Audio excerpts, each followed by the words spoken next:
Hello नमस्कार दोस्तों, फिर से एक बार आपका स्वागत करता हूं आपके अपने चैनल पे। मेरा नाम है डॉक्टर हितेश कारिया और हम पढ़ रहे थे क्लास 11 बायोलॉजी का second chapter, that is systematics of living organisms. ठीक है, तो पिछले वीडियो में हम लोगों ने किंगडम मोनेरा के बारे में पढ़ा, which included all the bacteria, right. अब आगे बढ़ते हैं। आप लोगों के लाइक्स और इतने प्यारे प्यारे कमेंट्स सुनकर इतना मोटिवेशन मिल रहा है, इतना एनर्जी मिल रहा है कि पार्थ सर भी फटाफट पीपीटी बना रहे हैं। Okay, he is really putting in a lot of efforts for you and then I am just recording it fast ताकि आप लोगों का प्रिपरेशन जल्द से जल्द हो जाए। ठीक है, थैंक यू, कीप सपोर्टिंग। चलिए आगे बढ़ते हैं बच्चों। पिछले लेक्चर में हमने किंगडम मोनेरा के बारे में, बैक्टीरिया के स्ट्रक्चर के बारे में पढ़ा, उसका सेल कैसा होता है, सेल के अंदर कौन से ऑर्गेनल्स प्रेजेंट हैं, उसके लोकोमोटरी ऑर्गन्स कौन से, उसका न्यूट्रिशन कैसा है, उसका रेस्पिरेशन कैसा है, उसका रिप्रोडक्शन कैसा है। चलिए अब आगे बढ़ते हैं बच्चों। आप लोगों को पता होगा कि आर.एच. विटाकर ने 5 किंगडम्स बनाए, जिसमें फर्स्ट किंगडम था किंगडम मोनेरा। लेकिन बाद में कार्ल वूज ने, याद करो पहला लेक्चर, ठीक है, कार्ल वूज ने इस किंगडम मोनेरा को भी आगे जाकर 2 ग्रुप में बांट दिया। कैसे बांटा? On the basis of evolution, right. तो कौन सा ग्रुप पहले इवॉल्व हुआ, उसके बाद कौन सा ग्रुप आया, right. So on the basis of evolution kingdom Monera is further divided into 2 groups. मतलब बैक्टीरिया में भी अब 2 ग्रुप्स बन गए। उन ग्रुप्स का नाम है आर्कीबैक्टीरिया एंड यूबैक्टीरिया। याद कीजिए 3 domains given by Carl Woese. उन्होंने मोनेरा किंगडम को 2 ग्रुप में तोड़ दिया था, याद आया, आर्कीबैक्टीरिया एंड यूबैक्टीरिया। चलिए अब इसको एक एक करके स्टडी करते हैं। Let us first talk about archaebacteria. बेटा ये आर्कीबैक्टीरिया, ये वही बैक्टीरिया है जिसको हम शॉर्ट में आर्किया भी कहते हैं। ठीक है, ये वही बैक्टीरिया है which we also call it as archaea. बेटा ये इतना खतरनाक बैक्टीरिया है आर्कीबैक्टीरिया, इतना बोलते हैं ना जिसे हम खतरों के खिलाड़ी बोलते हैं। अब आपको पता चलेगा जब आप इसकी प्रॉपर्टीज देखोगे। देखो बेटा, this archaebacteria it has got different cellular features. Different cellular features मतलब इस दुनिया के जो नॉर्मल बैक्टीरिया है, जिनके बारे में हम यूजुअली बातें करते हैं कि बाबा इस बैक्टीरिया ने ये कर दिया, उस बैक्टीरिया की वजह से वो डिजीज हो गई, जो भी नॉर्मल बैक्टीरिया है ये उनसे थोड़ा हटके। क्यों हटके? Because these are found in extreme environments. मतलब जो नॉर्मल बैक्टीरिया के बारे में हम पढ़ते हैं वो आपको एक्सट्रीम एनवायरमेंट्स में नहीं मिलेंगे, but these bacteria are found in extreme environments. मतलब जहां नॉर्मली कोई ऑर्गेनिज्म सरवाइव नहीं कर सकता, ये आपको वहां पर भी मिलेंगे हंसते खेलते। ठीक है, इसीलिए हम इन्हें एक स्पेशल नाम देते हैं। Because of that we also call them as extremophiles. देखिए नाम, स्पेलिंग ध्यान से। Okay, because they are found in extreme environment, we also call them as extremophiles. Extremo का मतलब है एक्सट्रीम कंडीशंस, बहुत ज्यादा गर्मी, बहुत ज्यादा एसिड, बहुत ज्यादा नमक, जहां पर एक नॉर्मल ऑर्गेनिज्म सरवाइव नहीं कर सकता, वहां पे ये खुशी खुशी जी लेते हैं। फाइल का मतलब है loving, rather they love that kind of an environment. Are you getting my point? मतलब ये आपको वेराइटी ऑफ प्लेसेस में मिलेंगे। जैसे you will find them in volcanic crater. What is an volcanic crater? जब एक वॉल्केनो इरप्ट होता है तो वहां पर जो एक बड़ा सा गड्ढा क्रिएट हो जाता है उस जगह पर, उसे हम लोग कहते हैं volcanic craters. Then you will also find them in salty lakes. मतलब एकदम नमक वाले, एकदम नमक से भरा हुआ लेक्स में भी आपको ये मिलेंगे। And also you will find them in hot springs. मतलब उबलते हुए पानी में भी आपको ये आर्कीबैक्टीरिया मिलेंगे। Are you getting my point? तो इसीलिए हमने इनका एक अलग ग्रुप बना दिया, because they are not like the regular bacteria that we study और that we talk about. Are you getting my point?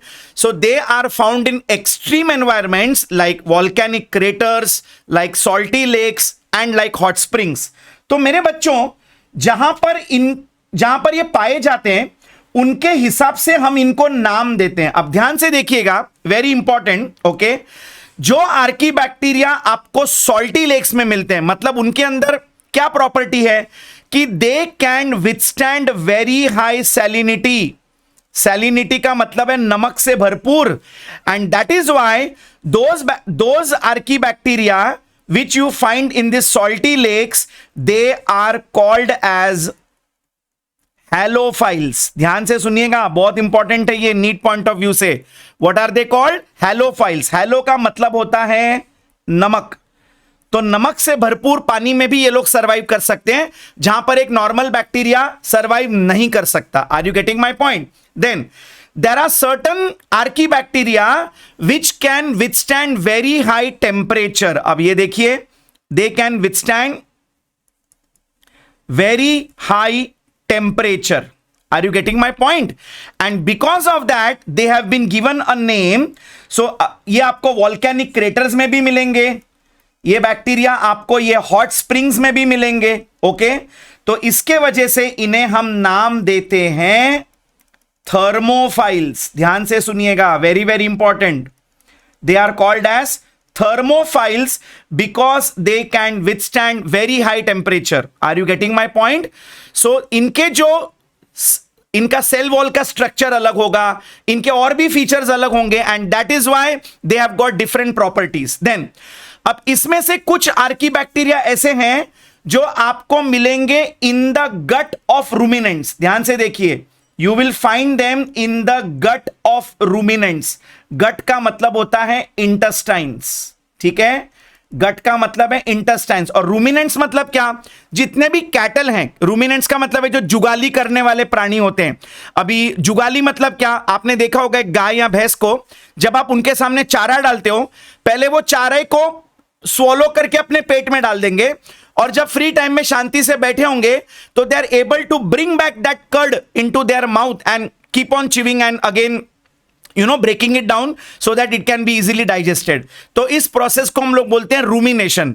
तो काउ और काउ बफेलो जैसे कैटल के इंटेस्टाइन्स में भी आपको आर्कीबैक्टीरिया मिलेंगे, और उसका एग्जाम्पल है मिथेनोजेनिक बैक्टीरिया। ध्यान से सुनेंगे, वेरी वेरी इंपॉर्टेंट। मैं यहां पे लिख देता हूं, the bacteria which are found in the gut of cattle, these are called as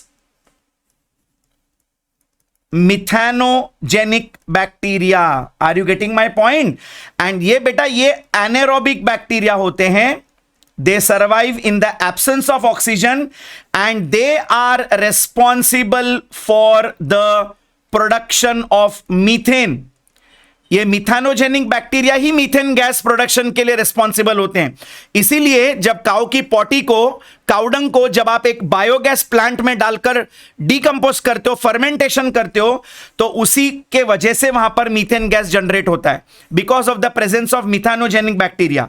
so methanogenic bacteria is also an example of archaebacteria. I hope this is clear with all of you, right? चलिए अब आगे बढ़ते हैं। अब अगला जो category of bacteria वो है यू बैक्टीरिया। यू बैक्टीरिया क्या है बच्चों?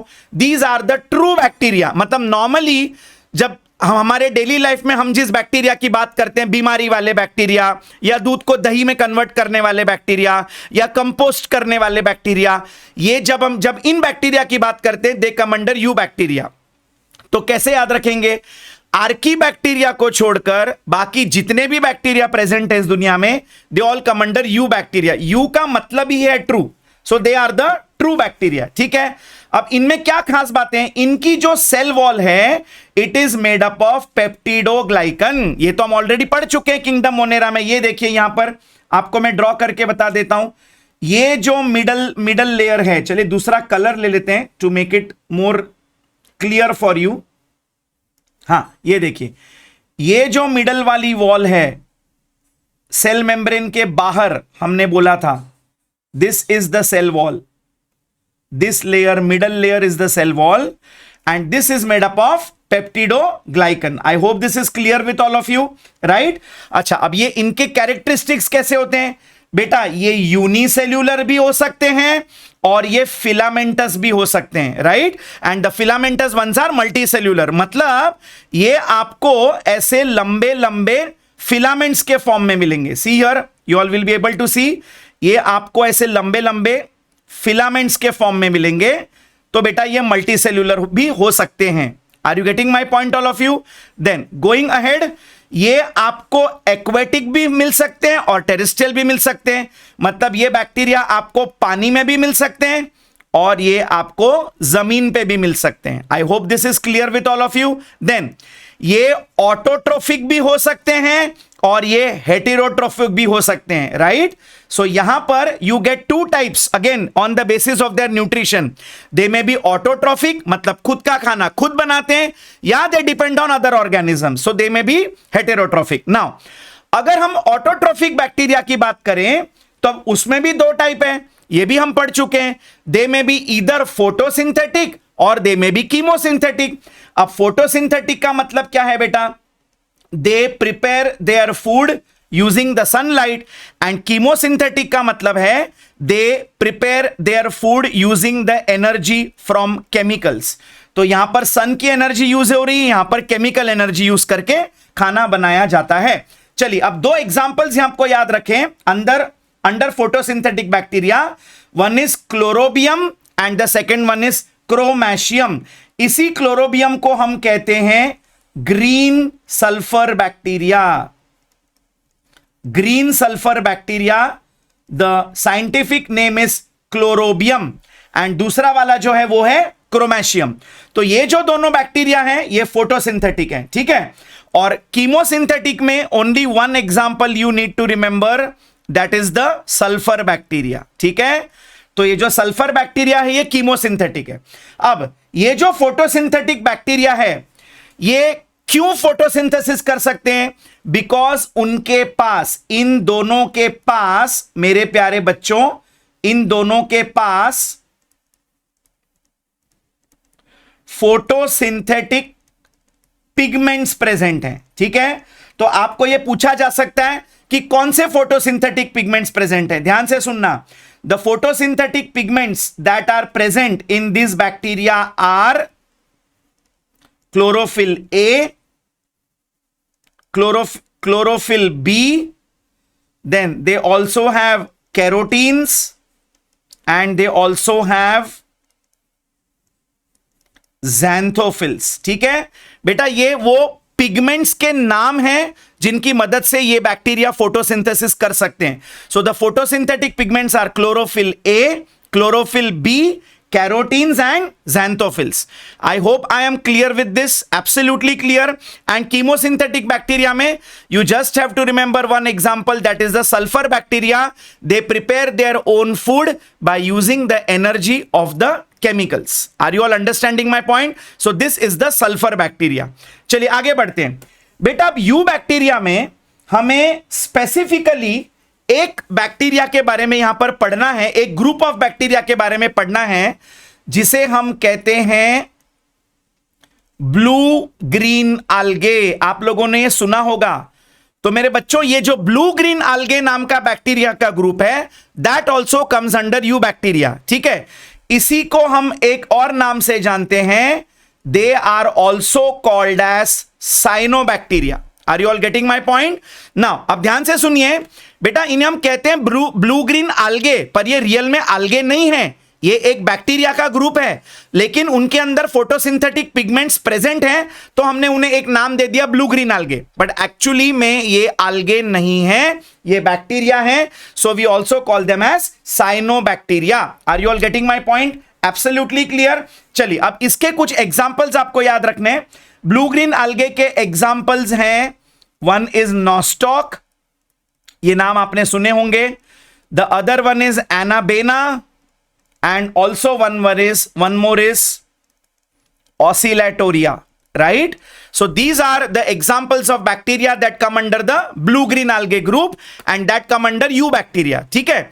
अब मेरे प्यारे बच्चों, मुझे आपको एक इंटरेस्टिंग पॉइंट यहां पर बनाना है। सी आप इनका स्ट्रक्चर देखिए, ध्यान से देखिए, मैं आपको यहां पर हाईलाइट करके बताता हूं, लिसन वेरी केयरफुली। ये देखिए, ये इनके लंबे लंबे फिलामेंट्स हैं, आप देख सकते हैं ये फिलामेंट्स हैं। लेकिन अब यहां पर एक इंटरेस्टिंग पॉइंट देखिए, सी इनका स्ट्रक्चर देखिए कैसा है। जस्ट अ मोमेंट, ये देखिए, ये ऐसे सेल्स हैं, ये ऐसे सेल्स के फिलामेंट्स बने हुए हैं, ठीक है। और फिर बीच में एक अलग सेल्स है, एक अलग ही दिख रहा हुआ सेल है। Let me draw it in a different colour. Okay, let us take the green colour. ठीक है, ये देखिए, ये बीच में एक अलग ही सेल है, एंड देन अगेन फिर से वो जो पहले वाले सेल्स हैं वो कंटिन्यू हो रहे हैं। देखा आपने? अब ध्यान से सुनिए, वन वेरी इंपॉर्टेंट पॉइंट। अब ये बीच में जो आपको एक अलग सा सेल यहां पर दिखाई दे रहा है मेरे बच्चों, इसे हम कहते हैं हेटेरोसिस्ट। ध्यान से सुनिएगा, इसमें आपको नीट पे क्वेश्चन आ सकता है, इसे कहते हैं हेटेरोसिस्ट। क्या आप जानते हैं हेटेरोसिस्ट का फंक्शन क्या है? सुनिए, ये ब्लू ग्रीन algae जो है ना, ये फोटोसिंथेटिक बैक्टीरिया है। मतलब इसके ये जो नॉर्मल सेल्स हैं, late me draw it with a different colour, okay, इसके जो नॉर्मल सेल्स हैं, इसके अंदर फोटोसिंथेसिस हो रहा है। देखिए, इसके अंदर, इसके अंदर, इसके अंदर, इसके अंदर, इसके अंदर फोटोसिंथेसिस हो रहा है। मतलब यहां पर क्या हो रहा है मेरे बच्चों? यहां पर क्या हो रहा है? इस सेल्स के अंदर कार्बन डाइऑक्साइड और वाटर को मिलाकर ग्लूकोज बनाया जा रहा है, बराबर है? तो फिर यह सेल का फंक्शन क्या है बेटा? इसके अंदर हो रहा है नाइट्रोजन फिक्सेशन। आप लोगों ने लोअर क्लासेस में पढ़ा होगा कि Nostoc and Anabaena bacteria are nitrogen fixing bacteria. तो ये जो नाइट्रोजन फिक्सेशन मतलब ये एनवायरमेंट के नाइट्रोजन को ट्रैप करके उसे अमोनिया में कन्वर्ट कर सकता है। तो ये वाला जो स्टेप है वो इस हेटेरोसिस्ट के अंदर हो रहा है। ध्यान से देखिए, नाइट्रोजन फिक्सेशन की जो प्रोसेस है वो इस हेटेरोसिस्ट के अंदर होती है। अब तुम्हारे दिमाग में सवाल आएगा, सर ये यहां पर क्यों होती है, ये बाकी के सेल्स के अंदर क्यों नहीं होती? क्योंकि बेटा, वेरी इंपॉर्टेंट क्वेश्चन, ध्यान से सुनिए, यहां पर नाइट्रोजन फिक्सेशन करने के लिए, मतलब नाइट्रोजन को अमोनिया में कन्वर्ट करने के लिए जो एंजाइम्स हैं, these enzymes are very sensitive to oxygen. मतलब अगर वो एंजाइम्स ऑक्सीजन के कांटेक्ट में आ गई तो वो डिस्ट्रॉय हो जाएगा। तो अब यहां पर देखिए, जब इस सेल्स में फोटोसिंथेसिस होगा तो यहां पर oxygen will be given out as a by product, बराबर है कि नहीं? तो अगर वहीं पर नाइट्रोजन फिक्सेशन होगा तो वो ऑक्सीजन नाइट्रोजन फिक्स करने वाले एंजाइम्स को डिस्ट्रॉय कर देगा। तो नेचर ने ऐसा जुगाड़ किया है कि इसको एक अलग कंपार्टमेंट दे दिया है नाइट्रोजन फिक्सिंग करने के लिए। So this is the cell जिसके अंदर सिर्फ नाइट्रोजन फिक्सेशन होगा, and that is why it is given a special name and it is called as a heterocyst. अच्छा, और एक पॉइंट आपको बताऊं, ये जो हेटेरोसिस्ट की जो सेल वॉल है ना, ये काफी मोटी होती है। देखिए, इसकी जो सेल वॉल ये मैं ड्रॉ कर रहा हूं ग्रीन कलर की, ये काफी मोटी होती है। क्यों? ताकि यहां से जो ऑक्सीजन निकलेगा इस सेल में से, फोटोसिंथेसिस के वक्त जो ऑक्सीजन निकलेगा वो भी इसके अंदर ना घुस पाए। Are you getting my point? That is why they have got a separate cell which is called as a heterocyst, which is responsible only for fixation of nitrogen, right? चलिए अब आगे बढ़ते हैं। मैंने आपको बोला कि यू बैक्टीरिया दो टाइप्स के होते हैं, ऑटोट्रोफिक एंड हेटेरोट्रोफिक। अब बात करते हैं हेटेरोट्रोफिक। नाउ जो हेटेरोट्रोफिक बैक्टीरिया है, they are the most abundant. आपको नेचर में सबसे ज्यादा यही बैक्टीरिया मिलेंगे, और उसमें भी most of them are decomposers. मतलब कोई भी ऑर्गेनिक मटेरियल अगर इनको मिल गया, कोई भी प्लांट वेस्ट मिल गया, एनिमल वेस्ट मिल गया, कोई प्लांट या एनिमल धरती पे मर गया, कोई डेड बॉडी, ये लोग इनको डीकंपोज करके अपना न्यूट्रिशन उसमें से हासिल करते हैं, right? Then they can also be anaerobic, right? क्योंकि जब हम किसी ऑर्गेनिज्म, जब कोई सॉइल के नीचे बरी हो जाता है तो अंदर तो ऑक्सीजन नहीं होता, फिर भी ये लोग एक्टिव होते हैं और उस बॉडी को डीकंपोज करते हैं। Are you getting my point? अब now coming to one very important point. बच्चों, हेटेरोट्रोफिक बैक्टीरिया में भी आपको कई तरह के बैक्टीरिया मिलेंगे, जैसे some of them are good bacteria. Good bacteria मतलब वो हमारे लिए फायदेमंद है, वो हमारे फायदे का काम करते हैं। जैसे the bacteria which is responsible for converting milk into curd, तो इस बैक्टीरिया को हम कहते हैं लैक्टोबैसिलाई। तो lactobacilli comes under eubacteria. Then the bacteria which is responsible for fixing nitrogen, इसका भी एग्जांपल हमने लोअर क्लासेस में पढ़ा है, that is Azotobacter, right? So this is also a heterotrophic bacteria. Then the bacteria which is responsible for production of manure by the process of composting, right?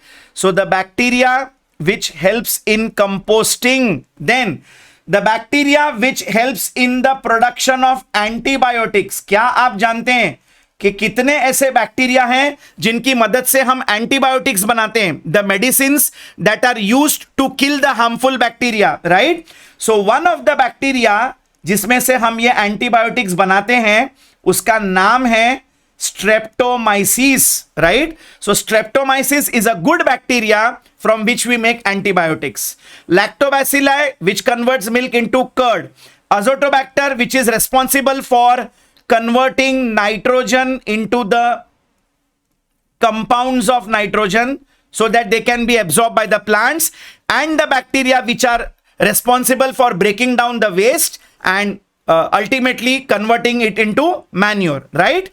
लेकिन इसी heterotrophic में bad bacteria भी होते हैं, harmful bacteria भी होते हैं. Harmful bacteria are the disease causing bacteria. ये वो बैक्टीरिया हैं जिससे हमें बीमारियां होती हैं. और मेरे प्यारे बच्चों, ऐसे डिजीज कॉजिंग बैक्टीरिया को हम कहते हैं pathogens. Any bacteria which causes disease is called as a pathogen. जैसे it is responsible for causing typhoid, it is responsible for causing cholera, tuberculosis and tetanus, right? So these disease causing pathogens are responsible for causing diseases like typhoid, diseases like cholera, diseases like tuberculosis and diseases like tetanus, right? मेरे बच्चे लोग, अच्छा, अब now coming to the last part under kingdom Monera.